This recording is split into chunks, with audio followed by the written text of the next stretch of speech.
Good morning, happy Saturday.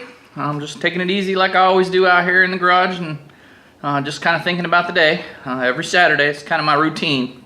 And I just kind of like to relax for a little bit, kind of wind down from the week because it's usually pretty busy. Even though I don't work too hard, it's still just busy and you know, you got to go there the whole week, right? So love the weekends. Last night, my wife and I went out while we were waiting for my son to get done with practice and basketball, and he went to the movies with some friends, so we just kind of hung out and walked around Home Depot and went shopping and stuff. I got some solder.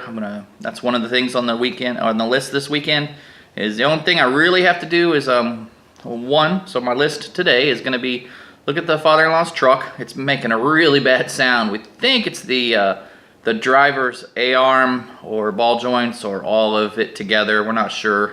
It gets really bad when you kind of turn. But as you go down the road, it makes a really bad squeaking noise like this.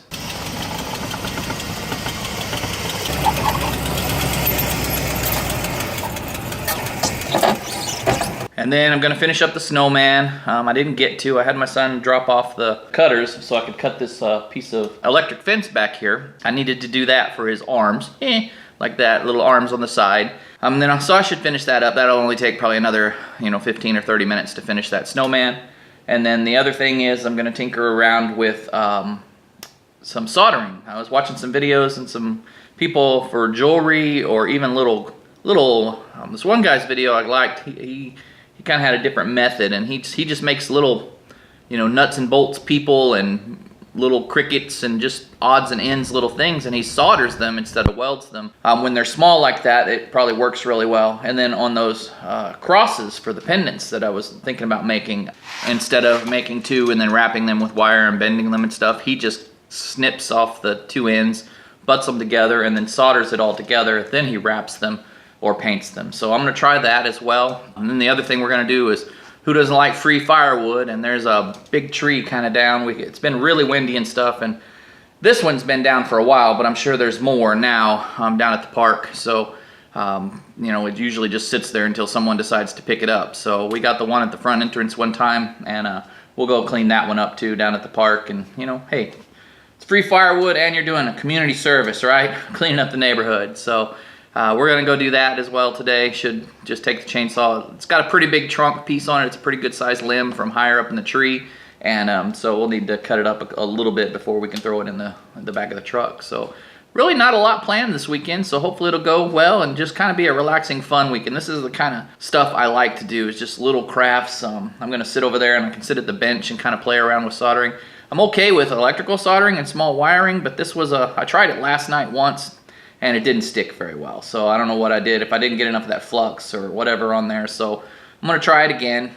And if that doesn't work, then I might go get me a can of the MAP gas, because the propane, maybe I'm just not patient enough with the propane. I know you can do it with propane, it just takes a little longer to heat up the nails, and since they're pretty good sized nails, maybe that's the problem. So I'm just gonna tinker around with that a little bit and learn how to do it. It's not something, most things aren't just come outside and bam, there it is, Looks easy, just like welding. When we first started welding, we thought, oh man, just go to Harbor Freight, get a welder. And we went down to River City Steel and picked up, I think it was 3/8 or 1/2 inch plate and a big old water pipe, probably at least 3/8 inch. It probably was thicker than that. We stuck those two together and tried to make us a lead pot like that one. In fact, I should get that thing out and show you all the welds on it. Whew. But anyway, we thought you just stick that welder on there and go around that pipe and there you go, Yeah, no, we poured some water in that and water just flowed out of the bottom of it. We didn't even have any kind of penetration or anything. All we did was put a bead around the outside, and like you're decorating a cake or something. So yeah, we had to learn the hard way, but hey, that's what it is. So you just get out there and that's how you do it. We were, well, what the heck's wrong? So we went in and read, and we're like, oh, that welder probably won't weld this stuff because it's not powerful enough. It was their $89 one or whatever. It's 110 volts only, and I don't even know how many amps it was, but basically it would never weld that two things. I guess somebody that knows what they're doing and has done it for a long time, if you paused and held it and got it hot, and people that experts probably could have got it welded, but first timers, not gonna happen.